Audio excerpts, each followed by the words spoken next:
Are you like me and can't live without your bananas? Savoury or sweet, bananas have to be the perfect food. They even come with their own wrapping. My favourite use for this versatile fruit is in smoothies and chopped in fruit salads. But I've found growing bananas not quite as straightforward as you might think.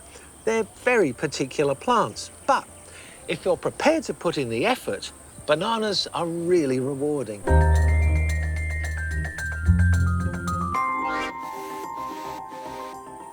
I grow several varieties, including Ladyfinger, Pisang Cylan, Goldfinger and Java Blue.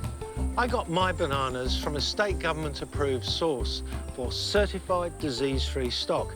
Bananas are one of those plants that you can't just share from garden to garden. And the varieties that you grow, they vary according to where you live. So it's worthwhile checking with your local state authority.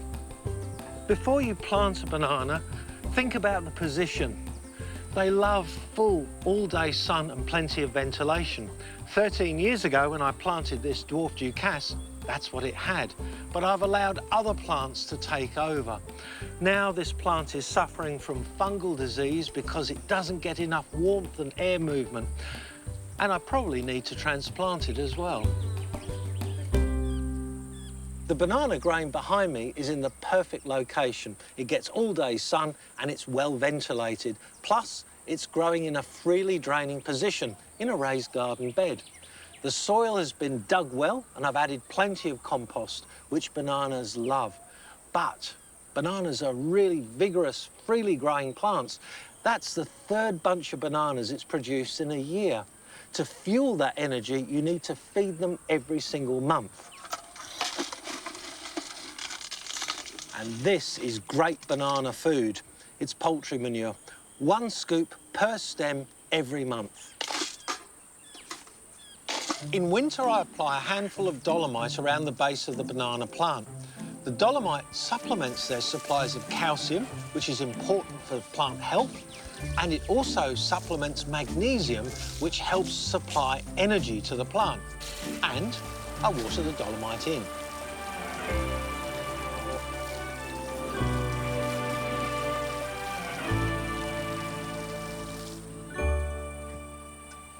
Now, this Dolomite changes the soil chemistry, and the poultry manure I feed the bananas with also changes the soil chemistry, making it slightly more alkaline. Bananas like slightly acidic soil. So a month after this Dolomite has been applied, I'll add some iron sulfate, and that will counteract the alkalinity and restore the balance, and I've got a happy banana. Bananas need consistent watering, and that roughly is about 60 litres of water per plant per week.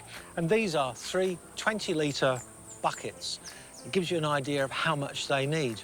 And I apply this to each plant during dry weather. Now, if you leave bananas to their own devices, they'll form thickets with useless fruit. The art to getting good fruit is directing the energy, and to do that, I need to change into working clothes.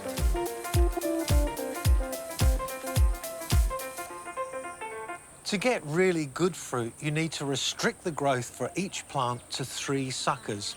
This biggest one, that's the leader, and that will be the first to fruit.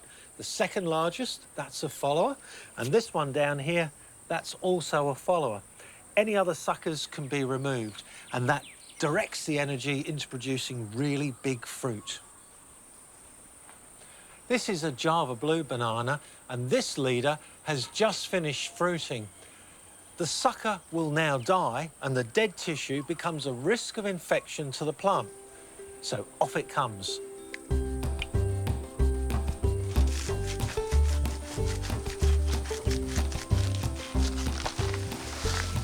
I use a folding saw to cut the banana stem into manageable sections.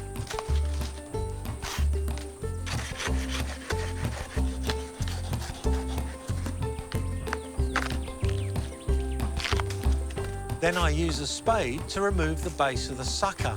This reduces the risk of banana weevil burrowing into the base of the plant.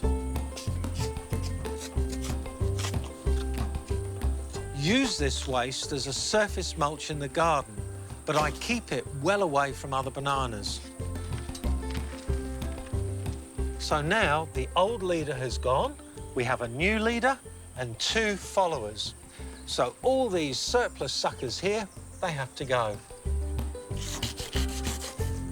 Clearly, bananas are a fruit that requires a certain amount of commitment, but the results are wonderful.